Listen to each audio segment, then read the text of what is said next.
Iran ibsa haarawaa addunyaa guutuudhaaf balaa ta'uu danda'u baasuun dhaga'ame. Ergaa jajaan humna qilleensaa koorporeeshinii eegdota warraaqsa Iraan Birgeed Jeneraal Amir Alii baaseen addunyaadhaaf yaaddoo uumuun dhaga'ame. Gama biraatiin ammoo Israa'el haleellaa Iraan irratti raawwatteen imbaasii Kooriyaa Kaabaa magaalaa Teheraan keessa jiru haleeluun dhaga'ame. Balleela oduutti hin dhiyeessinu. Waldargeebaa wanta addaa jira. Har'a holqa Naasi'ool kajamu kana arguu danda'ee jira. Akka nageetti naannoo kanatti holqa kan duwwaamti ka jiru kabiraalee ni jira. Ministeerri muummee Itoophiyaadha Dr. Abiy Ahmed godina Harargee ba'aa iddoowwan hawwata turizimii garaagaraa kan daawwate yoggaa ta'u iddoowwan hawwata turizimii kana keessaa fardoowwan seena qabeeyyii gaara Kunduudhootti baqatee fi holqa guddaa Naasi'oolii daawwachuun mul'ate. Holqi kun sadarkaa kanatti akka mul'atuuf hundaa ollakee kan taphate qorataa holqaa fi qabeenya uumamaa dargaggoo Naasir Ahmad ta'uun himame. Balleela oduutti hin dhiyeessinu.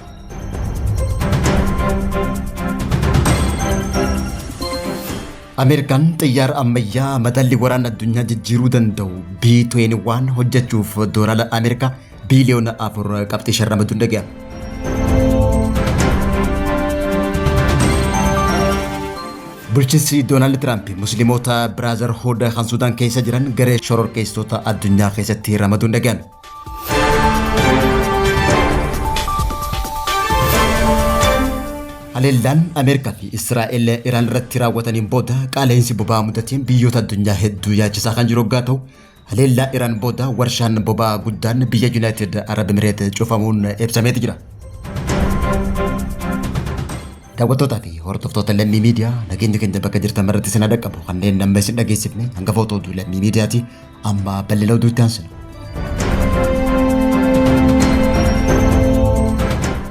Ajajaan humna qilleensaa eegdota warraaqsaa Iraan Birgeed Jeneraal Amir Alii ibsa galgala baaseen kanaan booda misaa'illi mataa waraanaa toonii tokko gad ta'u hamuu hin darbannu jechuudhaan ammaan booda Iraan meeshaa gurguddaan deebii akka kanatu beeksise.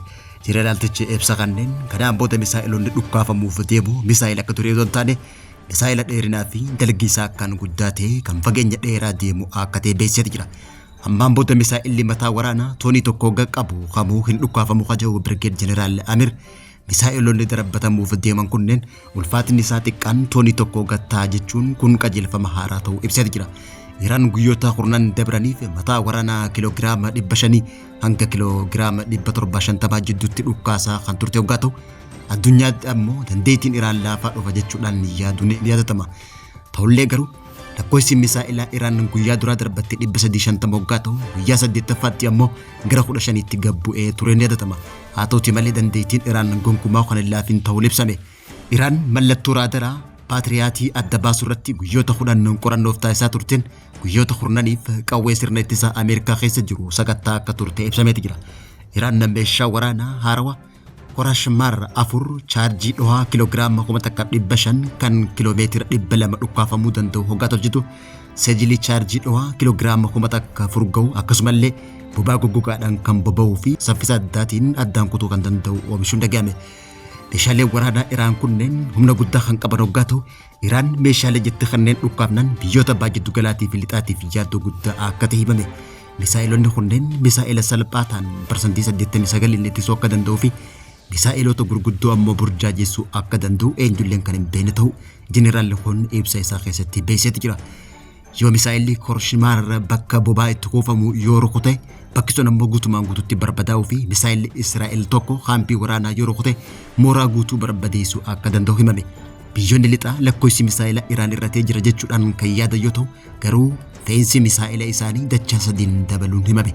Gama biraatiin ammoo imbaasiin Kooriyaa Kaabaa Iraan Teheraan keessatti argamu haleellaa Israa'elii fi Ameerikaan raawwatee miidhamuun ibsame. Imbaasiin Kooriyaa Kaabaa Kim Jong-un Teheraan keessatti argamu haleellaa Ameerikaa fi Israa'eliin kan miidhame yoggaa ta'u imbaasiin Kooriyaa Kaabaa kun haleellaa Israa'elii fi Ameerikaatiin akka haleelame gabaasillee Middle-East ibsaniiti jiru. Kim Jong-un hanga ammaatti deebii kan hin kenne yoggaa ta'u garuu ammoo kanaan dura lola Ameerikaa fi Israa'el Iraan irratti baran kanaan lammiin Kooriyaa Kaabaa tokko yoo hatoqomte waraana kana haal duree tokko malee keessatti hirmaadhaa jechuun dhaadachuun ni yaadatama. Dhiyeenya kana ministeerri muummee Itoophiyaa Dr. Abiy Ahmed jilessaa qondaaltota mootummaa federaalaa olaanoo wajjin baha Oromiyaatti daawwannaa kan taasisan yoo ta'u daawwannaan isaanii tun magaalaa Dirreedawaatti hojiilee misooma koriidarii fi bu'uuraalee misoomaa hedduu daawwachuun guyyaa lammeessaatti ammoo magaalaa Harar misooma koriidarii daawwachuun ni yaadatama. Ministeerri muummee Itoophiyaa Dr. Abiy Ahmed fi jillisaa federaalaa akkasumas bulchiinsi godina Harargee Bahaa wajjin ta'uudhaan iddoo seena qabeettii fi hawwata turizimii waggoota dheeraaf odoo hin misoomin ture gaara Qundhuudhoo fi qabeenya gaarri Qundhuudhoo qabus daawwataniiti jiru. Gaarri Qundhuudhoo miidhagummaa fi hawwatummaa akkasumas haala qilleensaa malattis faradoowwan seena qabeeyyii qabaachuun beekama. Akka ragaaleen seenaa dhugaa ragaa baanitti faradoowwan gaara Qundhuudhoo faradoowwan biroorraa kan adda isaan taasisu seenaa faradoowwan kanaa ta'uu manguddoonni godina Harargee Bahaa yeroo garaagaraatti ragaa bahan. Kunis bara 1980 keessa gaafa lola Arabootaatii fi lola Afuran Qalloo akkasumas lola mootii Habashaa Minilikii fi uummata Bahaa Oromiyaa jidduutti taasifamee tureen faradoowwan lolaa uummanni Oromoo ittiin lolaa turan kunneen caba calii calanqoo boota gaarreen Qundhuudhootti baqachuudhaan hanga har'aatti waloraa arra ga'uun ibsame. Faradoowwan kunneen faradoowwan seenaa qabeeyyii caba uummata Oromoo boota gaarreen Qundhuudhoo filachuun waloraan hoggaa ta'u. Faradoowwan kunneen yeroo ammaan tana akka madda turizimii qabeenya bosonaatti tajaajilaa jiraachuun ibsame.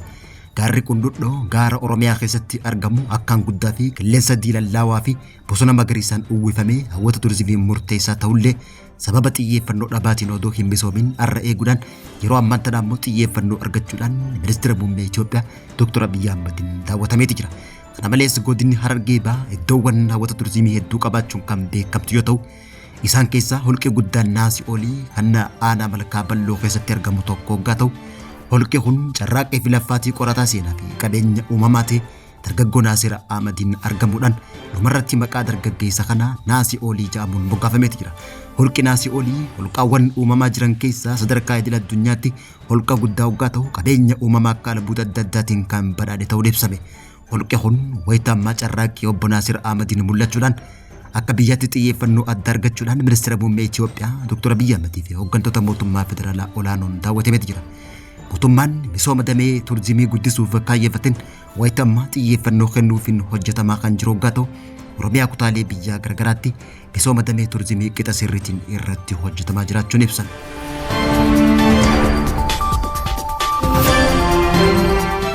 Mootummaan Ameerikaa xiyyaara boombii teekinooloojii guddaa ta'ee fi nageenya biyyaalessaa biyyattii keessatti boqonnaa haarawwataa jaamee yaadame B21 raadara saffisiisuuf baajata guddaa doolaara biliyoona 4.5 ramaduu isaa ifatti beeksise.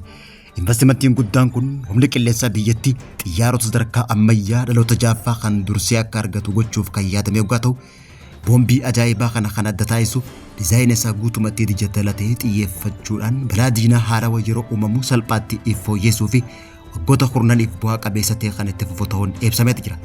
Pirojektiin B21 raadaraa kun haala nageenya biyyaalessaa Ameerikaa qofa otoo hin taane dandeettii waraanaa addunyaa sadarkaa olaanaa qabu keessatti dandeettii injiinaringii fi kalaqa teekinooloojii biyyattiitiif fakkeenya ifa ta'e kan qabu ta'uun ibsame. Mootummaan United States of Americaadhaa pirojektii kanarratti investimentii guddaa kan jalqabe hoggaa ta'u haala nageenya addunyaa saffisiisaan jijjiiramaa waan jiruuf meeshaalee waraanaa sadarkaa olaanaa qaban kana dafanii bobbaasuun dirqama ta'uu ibseeti jira. Xiyyaarri kun odoo raadara diinaa hin beekin balali'uu fi fageenya dheeraa rukutuu danda'u isaa yeroo kamuu caalaa maashaa waraanaa Ameerikaa akka cimsu ibsameeti jira. Mootummaan Ameerikaadhaa Musliimoota Brotherhood kan Sudaan keessatti argamu garee shororkeessituu idil addunyaa jechuudhaan farrajuun dhagahame. Ameerikaan Musliimoota Brotherhood kan Sudaan keessatti argaman garee shororkeessaa keessatti ramaduu beeksise. Tarkaanfiin kun bulchiinsa pirezidaantii Doonaald Tiraamp duula gareewwan wal fakkaatoo irratti tarkaanfii fudhataa jiru keessaa tokko ta'uu ministeerri dhimma alaa Ameerikaa beeksise. Ministeerri dhimma alaa Ameerikaa Maarko Ruubiyoo ibsa baaseen gareen kun deeggarsa eegdota warraaqsa Islaamaa Iraan irraa argachaa jira jechuudhaan Washington garee kana yeroo ammaan tana shororkeessitoota idil addunyaa akka ta'an moggaasee jiraachuun dhagahame.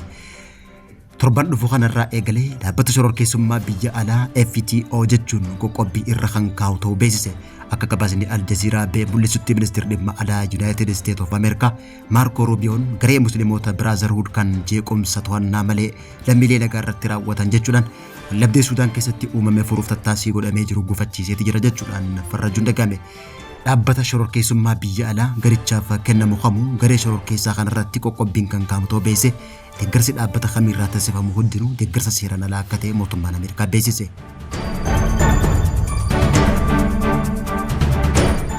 Haleellaa Iraan baajata galeessatti raawwatteen biyyi Iraaniin tumamte United Arab Emirates warshaa boba'aa guddaa biyyattii naannoo indaastirii Ruwaayis kan Yuunaayitid Arab Emireet keessatti argamu haleellaa diroonitiin erga irratti raawwatameen booda of eeggannoodhaaf jecha cufamuu isaa Bloomberg maddeen dhimmicha beekannoo waabeeffachuun gabaase.